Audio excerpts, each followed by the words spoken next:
ไปเข้าดาวอยู่ไสยังไม่รู้ไอ้จอสไปเข้าดาวอยู่ไสไปเข้าดาวอยู่ไสไอ้จอสอยู่เวียงเอาเข้าดาวมื้อเลยได้จะสิเดินทางมื้อใดเราสิเดินทางมื้อนี้เราสิไปฝากรถจำเจขาวนัดไผอยู่พุ่นนัดหมู่มาแต่นากาสาวอลิตาได้แพ้มานี่เมาหัวซักหัวไทยกระเพาะผู้ม่วนฮะเฮาเป็นอะไรแค่เป็นนั่งอยู่ซ้ำอายเฮาโอ้เอาเฮาเอาเมานี่ก็ได้ยินว่าเฮาคนอะไรเขาคือเฮาเฒ่าเฮาแก่ดิมันจะได้กินเบียร์บ่แซ่บเลยบ่ขอโทษกินเบียร์บ่แซ่บเลยขอโทษได้บ่มื้อน่ะเฮาเอาหยอกไอ้จอดเนาะได้มือพักผ่อนให้มันเราเครียดเพื่อได้แล้วลงมาหลินน้ำกันใหม่ได้ข้าวได้อยู่ใส่อยู่สวนบอยอยู่สวนกับอยู่เซโนบอเซโนกับสวรรค์อยู่สวนมันกะมีแต่ครอบครัวกับเงาเนาะเจ้าบ่เข้าใจฟิวคนอกหักเจ้าเห็นผ่านมาแล้วเคยเป็นอะไรอกหักเลยเป็นอะไรก็สัมภาตัดบ่มีญาตินี่นะ A heartbreak a tough heartbreak is like a surgical operation with no numbing medication. You're awake. You're just being cut open, and it's like your spirit being pulled into two apart, like that. คือมันเกิดมานั่นประมาณสิไปว่าปากันเดินเลิกกันอีกสิเอามาใส่คือการเหตุแบบนั้นมันไอ้จอดปลอบใจวันนี้มันก็บ่จบบ่สิ้นเนาะก็เลิกกันอยู่เลยฮายสบายดียินดีต้อนรับเข้าสู่ช่องอลิตาสาวผมยาวเส้นเคยนั่นเองอากาศเย็นแห้งอะไรยังอยู่เซโนคือเก่าเนาะทุกคนตอนนี้มาแวะเบิ่งห้านพี่สาวว่าไปฮอดไซแล้วซึ่งว่ามื้อนี้เป็นมื้อวันที่30เดือน12หรือว่าอีก2วันก็จะเป็นปี2026แล้วว่าง่ายๆกะ2มื้อสุดท้ายของปีซึ่งว่าเฮาได้มาจ่ายเงินให้สร้างเนาะเพราะว่าช่วงสุดท้ายปีเก่าตอนหาปีใหม่สร้างเพิ่นก็อยากไปกินเลี้ยงไปงานผัดไทยปีเนาะก็จะมาเบิ่งราคากันเนาะว่าจ่ายแต่ใส่ฮอดไซแล้วเนาะเพิ่นว่ามื้ออื่นขอผักเด้อว่าซั่นมีอะไรบ้างนั่นน้ำคุ้มมาให้เด้รายจ่ายแต่ละอย่างมีแต่ตัวเลขกลมๆเนาะแล้วได้อันมื้อนี้สั่งขอเบิกเงินบ่อันนี้ได้คันได้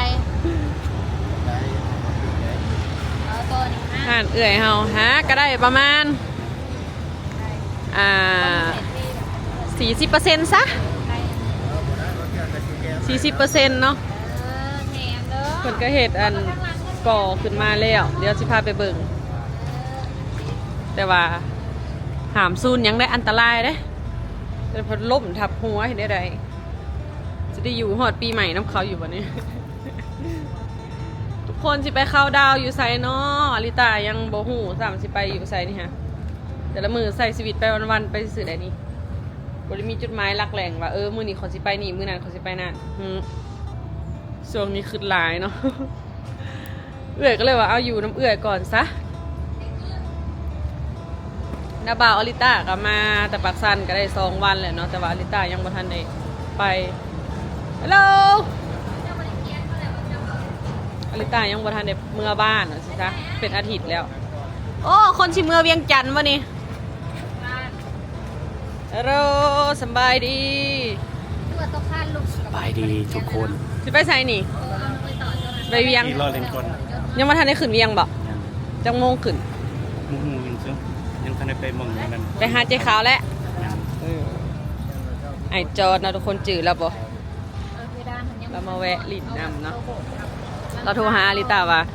มีพี่น้องคนหูจักบ่แถวคิวรถเราอยากไปฝากรถไว้เพราะว่าเราสิขึ้นเมื่อลิ้นเวียงจันทน์ว่าซั่นเจ้าบ่เห็นเพดานแล้วอลิตาก็เลยติดต่อเจ๊ขาวให้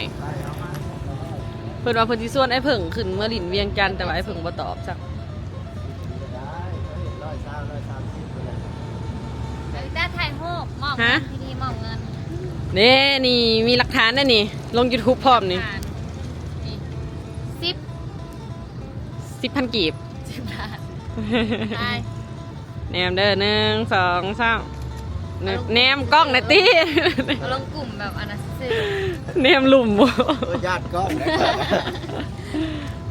อันนี้จะเอาไว้บ้าง ก้าวว่าอันนี้บ่เราเป็นคนทำเมาส์เลยบ่เป็นคนทำเมาส์เลยบ่นี่ มังก็โบพื้ อีก น อีกประมาณจักเดือนแล้วเอาถามสั่ง เจ้าก็ให้มันแล้วปล่อยไว้ๆหน่อยว่า บ่ถามสั่งนี่นะ โอ้มันแล้วบอลเนี่ย คิดว่าแล้วเบิดนี้ มันแล้ว เดือนไหน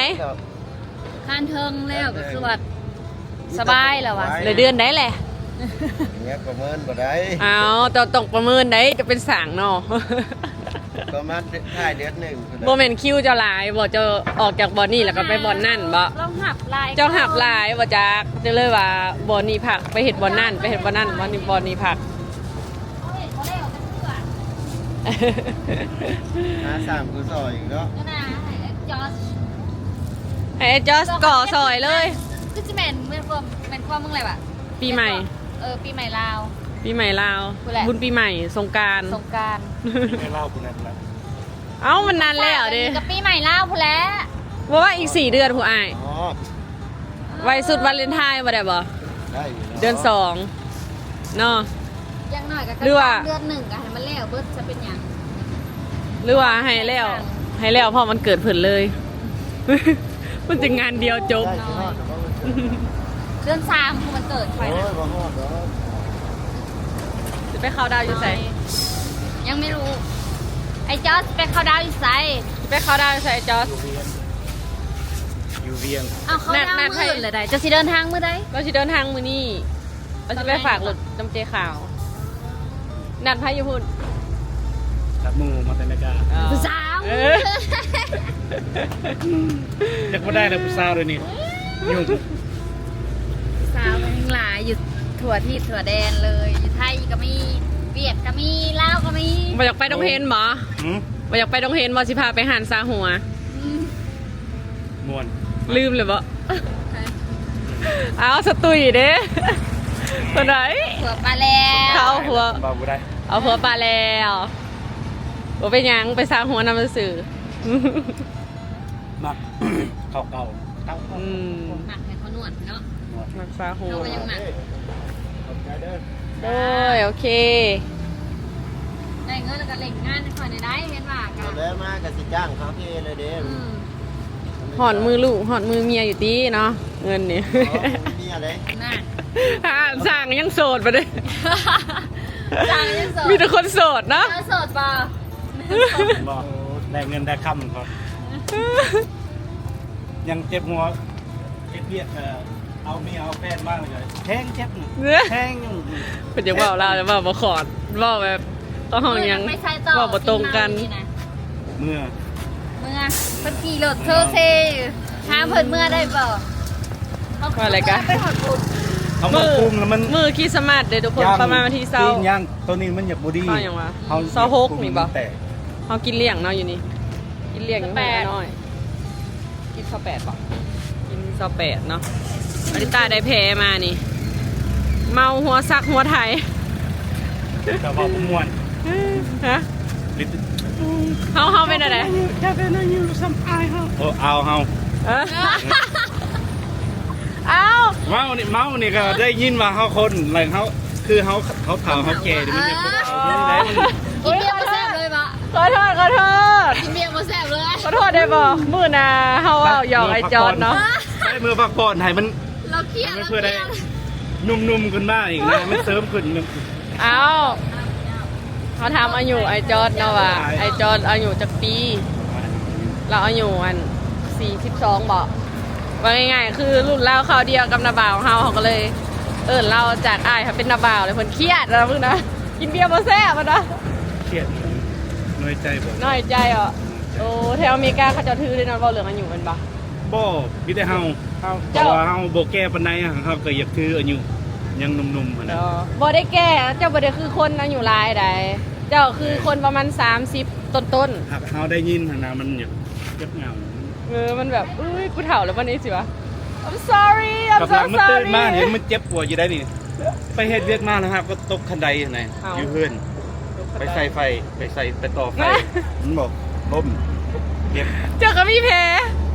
แม่มันไปเฮ็ด จะเบิ่ง ตกไหม แพ้เฮานี่มือเฮาอันกินเบียร์หันจะเบิ่งนี่ ตกบ่นี่ ล่มอยู่นี่แหละนี่ กินแล้วก็ล่ม หยาดใส่ให้เจ้าบ่ได้กินแล้วก็เฮาก็ต้องได้กินเพิ่มแล้วโอ้เซ็ตตอนนี้แห้งเมา โอเคก็เหล่าวีรกรรมเนาะทุกคน เดินทางปลอดภัยเด้อเมือเวียง แล้วลงมาหลินน้ำกันใหม่ ได้ข้าวได้อยู่ใส่อยู่ส่วน บอยอยู่สวนกับยูเซโนบอเซโนกับสวรรค์เพออยู่สวรรค์มีคอนเสิร์ตเลยก็อยากไปหลินคอนเสิร์ตนำอยู่สวนมันกะมีแต่ครอบครัวกับเงาเนาะ เห็นบอกคนว่าคนบ่ได้ฮู้ อิหยัง พี่จะครบโคตรเนาะพอไปเพิ่นสร้างเงินบอกมานี่ตั้งห้องให้เพิ่นก็บ่อยู่แล้วเพิ่นว่า เอ้ามันเงาอะไรเนาะเจ้าบ่เข้าใจฟิวคนอกหักเจ้าเห็นผ่านมาแล้ว เคย เป็นอะไรองค์หักเลยเป็นอะไร มันต้องในตกนำคันเจ้าไปนำกันยาวๆหรือว่าสั้นๆมันตกแบบนั้นคันไปยาวๆนี่ก็สัมภาตัดบ่มียานี่นะ เจ็บ ทำไมว่าเขาเจ้าได้ใช้ชีวิตหรือขบกันดนกว่านี่แห้งแบบว่าผ่าตัดแบบว่าต้องใส่ยาซาเจ็บแห้งหูศึกษาไปบ่โต ซ้ำวิญญาณมันจีกมัน อืม แยกนี่แหละคันบ่ฮู้ความรู้สึกตัวนั้นหั่นบางคนก็อยู่ในชีวิตนี้ก็ได้สิได้เทื่อหนึงสิได้ฮู้ โอ้ทำไมในหนึ่งคนในหนึ่งชีวิตสิมีความรู้สึกแบบนั้นหนึ่งคน แม่น พอจะว่าไพ่ที่เจอหรือยังบ่เจอแต่เจ้าเจอแล้วเนาะ ต้องเทื่อ ประมาณมุกออนได้ประมาณจักปีจากถึงเศร้าได้ อู้เฮาเฮียนเล็งเด้เฮาเฮียนเล็งให้มันดีไว้ ประมาณจักปี 3 ปี 3 ไป โอ้ นำ ไว้ กัน15 ปี3 ปี โอ้ ก็ยัง เราเบาเรื่องเราก็เคยผ่านมาเรื่องความอกหักค่ะนะเราคบกับคนเก่าเรา15 ปีแล้วเราใส่เวลาที่จะอยู่ด้วยตัวเองได้ประมาณ3 ปี คือแท้ๆคือระเบียบเขาของเขาอันเขาว่าคันไปนำกันถึง15 ปีอันมันสิภายใน7 ปีนี่เนี่ยมันสิแล้วโอ้ครับมันสิได้หายจากหัวใจกับวิญญาณ มันจะจับกลับคืนมา แน่ เฮาก็ เป็น พยายามเข้าใจอยู่เนาะเพราะว่าอ้ายเราก็เว้าภาษาลาวบ่เก่งอะนะต่อเลี้ยงแถวภาษาบ่เก่งอะนะ แต่เขาเข้าใจ แต่เขาเข้าใจสิ่งที่เราบอกก็คือเราบอกว่าสำนีเขายังซับซ้อนยังธรรมดาเนาะเขาบอกอกหักจะยังสิได้เจอยังหลายๆอย่างกว่านี้เห็นปะ ส่วนรายนี่กับ 80% 90% กลับคืนไปหากัน ส่วนหลายคันเลิกกันแล้วก็กลับไปหากัน 90 95 95% หักตรงนี้เห็นแล้วตรงนี้เห็นความหนึง เฮียนอย่าง เรื่องมันเกิดขึ้นมาอีกเห็นบ่ตรงเอาตัวนี้มาใส่อีกมาเบาขึ้น เขาไม่ให้จะปล่อยว่างเนาะ คือมันเกิดมานั่นคอมเมนต์สิไปว่าปากกันเดินเลิกกันเลิกกันอีกสิเอามาใส่คือการเหตุแบบนั้นน่ะมัน หายจอดปลอบใจวันนี้ มันก็บ่จบบ่สิ้นเนาะแต่ก็เลิกกันอยู่เรื่อย แมนแล้วมันสิเขาห้องว่าท็อกซิก ท็อกซิกความสัมพันธ์ท็อก ท็อก ซิก ซิก ท็อกซิกมันเป็นคือน้ำมันนี่แหละไป เผา ใส่ไผ่ไปถิ่มใส่ไผ่แบบนี้ เอาสิหัวเลยเอาสิซึ่งดีเนาะแบบเราใส่ภาษานะอะไร ภาษา ทุก มัน ค ยัง น ปนกันกับอังกฤษไปหน่อยอเมริกา ลองว่าแบบภาษาอเมริกาเบาสันๆเรื่องความหักเอาบอกภาษาอังกฤ คื ษ อเขาอกหักเหรอ แมน ประมาณ Yeah. ให้ทุกคน move on ทำใจ Oh, a heartbreak, a tough heartbreak is like a surgical operation with no numbing medication. You're awake, you're just being cut open, and it's like your spirit being pulled into two apart, like that. เขาใจ เวลา ว่า เราบอกภาษาอังกฤษเสียงเราหล่อเนาะ เสียงต่างประเทศเสียงใหญ่ๆเนาะ เสียงใหญ่เสียงต่างประเทศ แต่ละทีเบามากเลยเข้าใจบ่เข้าใจบ่ที่เราประมาณเนี่ย เดี๋ยว ค ไป นคลายเฮือนเนี่ยเขาเคยคลายเฮือนขนาดคลายเฮือน อ๋อเราเบาเก่ง อ่า โอเคทุกคน